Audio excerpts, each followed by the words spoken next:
Good morning. Welcome to Bible study with Betty and Andre. We're continuing our studies from the book of Esther, and we're nearing the end of this book. Today we're going to focus on the subject that God defends his people. And we're continuing to look at the plot that Haman planned for the people of the Jews, but we saw in the 7th chapter that Haman ended up being hung on the same gallows that he had made for Mordecai. And so we continue today in chapter 8 of the book of Esther, and we read, "On that day, that 4th day of the banquet, on that day did the king Ahasuerus give the house of Haman, the Jews' enemy, unto Esther the queen. So he got hung, and the same day his home and his possessions were given to Esther. And Mordecai came before the king. He was given the privilege of serving in the presence of the king, for Esther had told what he was unto her. Esther told the king for the first time that Mordecai was her first cousin, but that he had raised her as if she were his own daughter." Verse 2, "And the king took off his ring, which he had taken from Haman, and gave it to Mordecai. And Esther set Mordecai over the house of Haman." So the plot had caused the enemy of God to fall by his own tricks. He was hung, his house, his ring, and everything that he had accomplished was suddenly gone. Verse 3, "And Esther spake yet again before the king, and fell down at his feet," which is an act of respect. She fell down at his feet and besought him or begged him with tears to put away the mischief or the conspiracy of Haman the Agagite and his device, his scheme that he had plotted or devised against the Jews. Verse 4, "Then the king held out the golden scepter toward Esther. So Esther arose and stood before the king." So she was in an act of respect by bowing, and she suddenly, when he held out the golden staff, she raised herself up and stood before the king. Verse 5, "And said, If it please the king, and if I have found favor in his sight, and the thing seem right before the king, and I be pleasing in his eyes, let it be written to reverse the letters plotted by Haman, the son of Hammedatha the Agagite, which he wrote to destroy the Jews, which are in all the king's provinces, which are 120 different states and parts of his empire, in the time of the Medes and the Persians." So she said, "If I'm pleasing in your sight, and if it seems right unto you as king, then I need you to write a letter to reverse the actions that Haman had taken against me and against my people. And so we will see in the following verses that under the laws of the Medes and the Persians, once a decree had been written, it could not be changed. So she says in verse 6, "For how can I endure to see the evil that shall come unto my people? Or how can I endure to see the destruction of my kindred or my relatives?" So she's asking for the king to reverse his orders. Verse 7, "Then King Ahasuerus said unto Esther the queen, and to Mordecai, because he was standing there, and to Mordecai the Jew, Behold, I have given Esther the house of Haman, and him they have hanged on the gallows, because he laid his hand upon the Jews." Verse 8, Write ye also for the Jews as it liketh you," speaking to Mordecai, "in the king's name, and seal it with the king's ring, with my stamp of approval. For the writing which is written in the king's name and sealed with the king's ring may no man reverse." The law that I've already written cannot be changed because it's been sealed with the king's name and the king's ring. So what he's going to do is make an amendment to the decree that had already been written. So verse 9 says, "Then were the king's scribes, or his legal representatives, called at that time in the 3rd month." Now, the decree to kill all the Jews was going to be in the 12th month of the year. So this is 9 months before that decree is implemented to slay the Jews. The king is going to give Mordecai the privilege of writing another law. So verse 9, "Then were the king's scribes called at that time in the 3rd month, that is the month Sivan, on the 23rd day thereof. And it was written according to all that Mordecai commanded unto the Jews, and to the lieutenants and the deputies and rulers of the provinces which are from India unto Ethiopia, and 127 provinces, unto every province according to the writing thereof, and unto every people after their language, and to the Jews according to their writing, or according to their laws, and according to their language." So every people in the 127 provinces would understand that another law was being given, whereby Mordecai and the Jewish people can live by, and we'll see that they are allowed to defend themselves.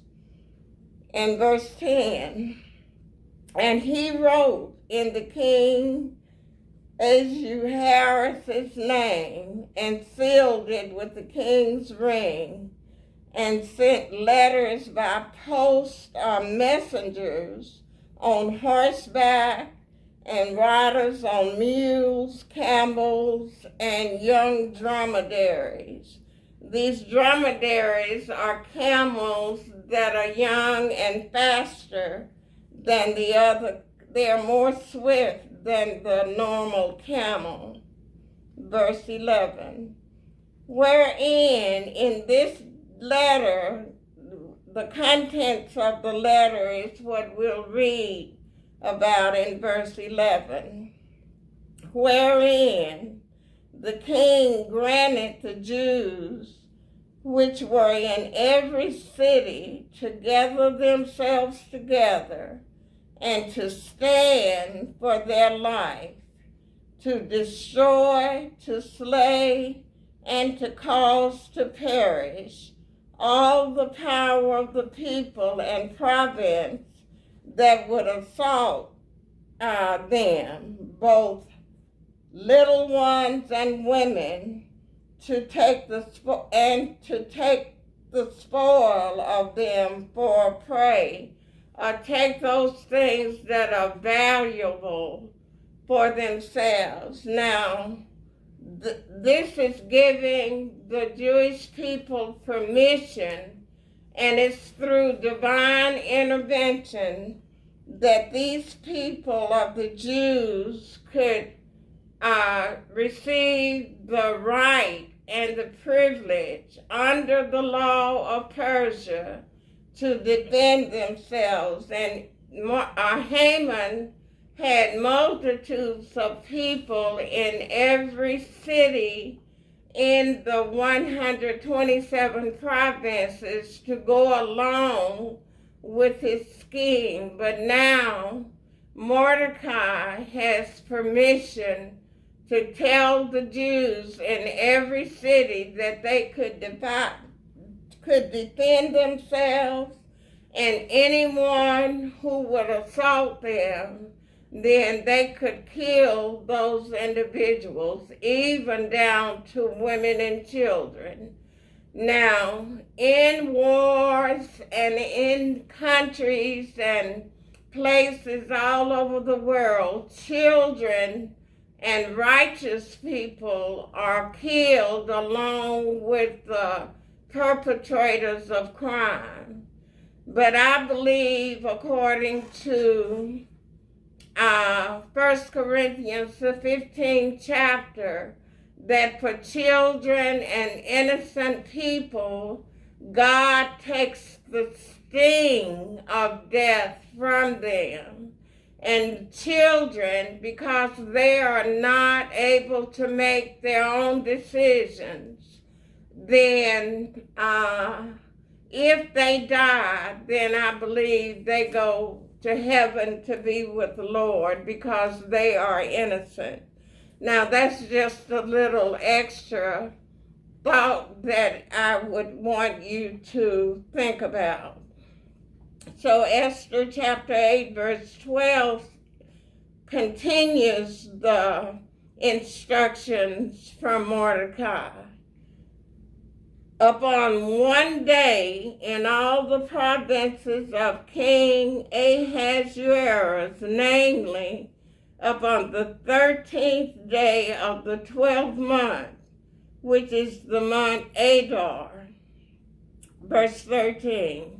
The copy of the writing for a commandment to be given in every province was published unto all people, and that the Jews should be ready against that day to avenge or defend themselves against their enemies. So in our lives today, when we are falsely accused of something, we're not to retaliate against our enemies, but we can go before the proper authorities and defend ourselves if that becomes necessary. But we're never to take vengeance without God's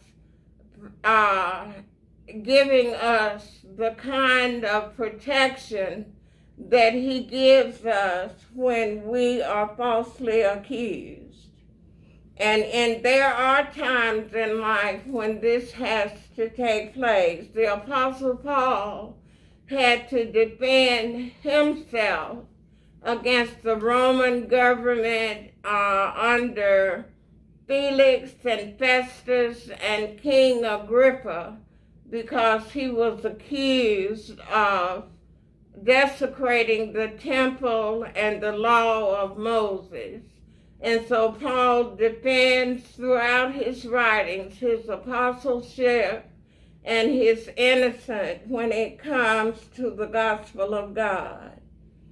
And verse 14 says, "So the post of the messengers that rode upon mules and camels went out, being hastened or hurried, and pressed on by the king's commandment. And the decree was given at Shushan the palace, the place of authority from which the king governed." Verse 15, "And Mordecai went out from the presence of the king in royal apparel of blue and white, and with a great crown of gold, and with a garment of fine linen and purple. And the city of Shushan rejoiced and was glad." Now we remember, I believe it was in chapter 1 and 2, when Haman plotted against the Jews, that the city Shushan was perplexed. They were confused about what was going on. But now that the Jews are able to defend themselves, and they have a commandment from the king, then the city now is rejoicing and they are glad. And verse 16 says, "The Jews had light and gladness and joy and honor." And in Psalm number 97, verse 11, and in Psalm number 112, verse 4, we read something like, "Light is sown for the righteous, and gladness for the upright in heart." So even today, God is the light of the world through Jesus Christ, and he gives us his light to show us the way that we are to behave when we are confronted by the enemy. And we do it today as in the same way that Esther and Mordecai and the Jewish people did. Even though it had not been written, we put on the whole armor of God, that we might be able to stand against the wiles of the devil. And so through Esther's request for them to pray and fast for her, so that she would be able to go in to the king to make her petition and request, they were putting on spiritually the whole armor of God. And verse 17 says, "And in every province or every state, and in every city, whithersoever the king's commandment and his decree came, the Jews had joy and gladness, a feast and a good day. And many of the people of the land became Jews, for the fear of the Jews fell upon them." Now these are Gentiles that became Jews. They are called proselytes. And because of the blessing that God had showed toward the Jewish people, many in the city became followers of God. But it was through, at this point, the religion of the Jews, which was Judaism. So they become proselytes which means followers of the God of the Jewish people. And so today, as we bear witness to the love of Christ and what he has done on our behalf, we become witnesses, and many people in our lives may be influenced to follow the God that we serve, who is the living God. And so in order to be effective witnesses, we've got to know the truth of the gospel of Jesus Christ, and that we are saved by grace through faith. It is the gift of God, not of works, lest anyone should boast. And we will see this feast is going to be identified and named in chapter 10 of the book of Esther as the Feast of Purim. And that feast is celebrated even today in the Jewish kingdom, about the nation Israel. It's not a national holiday, but it is celebrated by some because this feast speaks of God delivering his people, defending and protecting his people, even when the enemy plots against us. So, when the enemy comes in like a flood against us, God lifts up his standard against the enemy, and the enemy will fall. So in chapter 9, we're going to have the execution of further things taking place during this time period. And we're going to see Haman's 10 sons also hanged as an object lesson.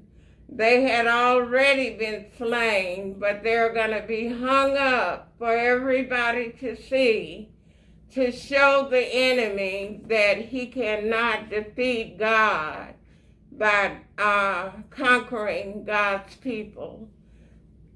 So hopefully next week we will finish chapters 9 and 10. I'm going to try to do both chapters together because chapter 10 only has 3 verses.